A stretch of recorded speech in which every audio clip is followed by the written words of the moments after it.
Hi, my name is Ebony Flowers, and I'm a cartoonist and currently I'm a Radcliffe Fellow at Harvard University, and I am the author of Hot Comb.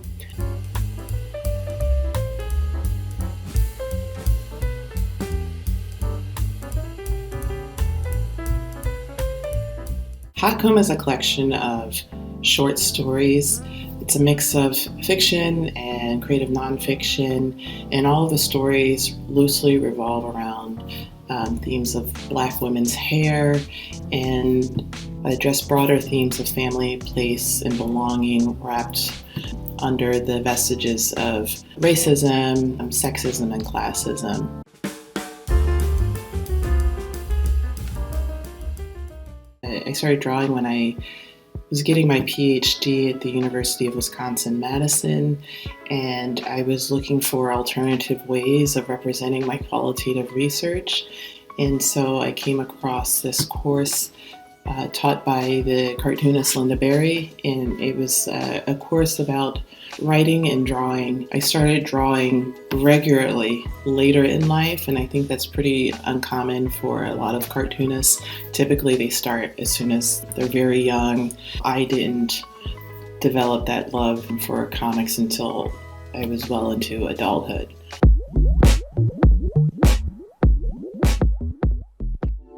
I studied biological anthropology for my undergraduate degree, and at that time I had no interest in drawing or making comics. I didn't even read comics back then. Anthropology as a field of study didn't help me directly in making comics.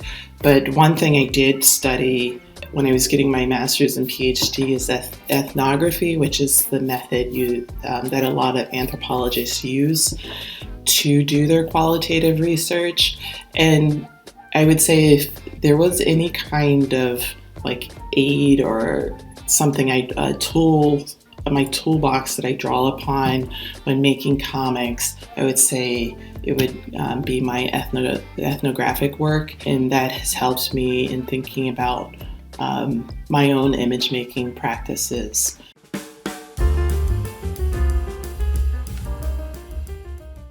When I first started to write stories that ultimately became Hot Comb, I didn't create those stories with the intention of making a book, and what I realized was that a lot of the stories loosely revolved around themes of Black women's hair, family, place, friendship, belonging. And so when I had the opportunity to create a book, my first idea was to go through my stories and organize them in a way that showed the diversity of experiences in Black women's hair. And so Hot Comb wasn't necessarily an intentional book, but it came to be because I had this collection of stories, and I pulled out ones that loosely revolved around themes of Black women's hair. And some of the stories I made were autobiographical, and then other ones were totally fiction. The longest one, also called Hot Comb, is autobiographical. When I come up to more difficult aspects of a story, I don't stop and kind of get scared or freak out about where the story is going. I guess the experience would be like being on a roller coaster ride, and including the whole range of emotions that come in that. But I don't ever feel like I want to stop in the storytelling because it's too much. And so I try to very much be part of the experience in that ride, that roller coaster ride that comes when I tell stories.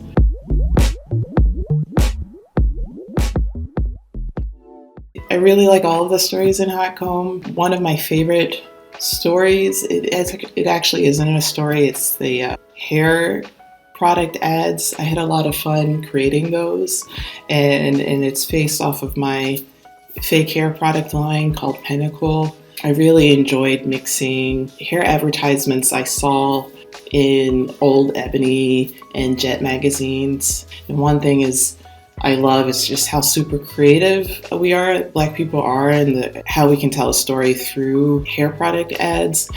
So I wanted to be a part of that, and I also wanted to kind of reframe and recreate these kind of narratives that are told through hair product ads to be more uplifting and positive, and not so much about a notion of beauty that's attached to a proximity to whiteness, or that's also attached to beauty for the sake of affirmation from others. Those are my favorite parts of Hot Comb.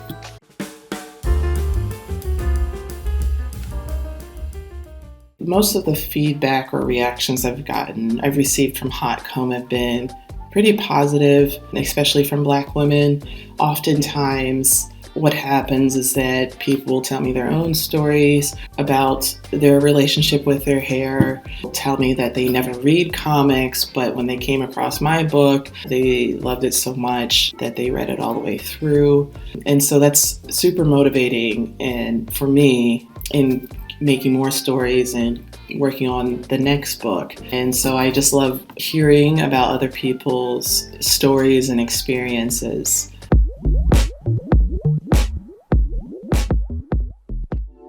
So my relationship with my own hair, I feel like it's always changing. At this point in my life, I'm pretty open to what my hair can be and how I want it to be. I also believe that Black women, because of our history of being historically oppressed people, and I would say that's across the African diaspora, we should be uplifting other Black women and complimenting them on the street about their hair, like, I like your hair, and that we should be less critical of other Black women and what they choose to do with their hair, because just the history of us being in this world and having our beauty and standards of beauty scrutinized and always put up against this kind of proximity to whiteness.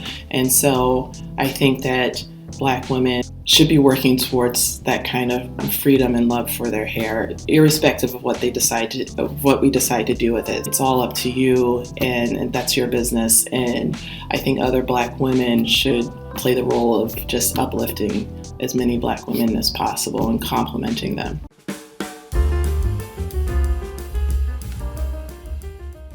So yes, I was in Luanda, Angola for almost 3 years in my late 20s. I love the people there and the culture, the beaches, and the kind of cosmopolitan life that is part of of Luanda.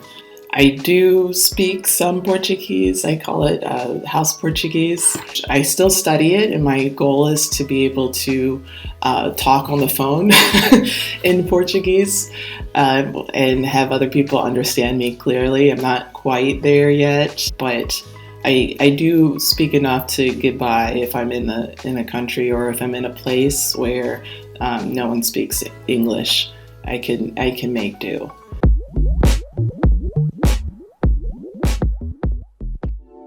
So I spent a couple of months in Brazil. I love the country. I spent most of my time in Salvador, Bahia, and I went to São Paulo for a couple of weeks, and then to the interior of the country a little bit because I have a friend there. Unfortunately, I was not into comics at the time when I was there, so I didn't look into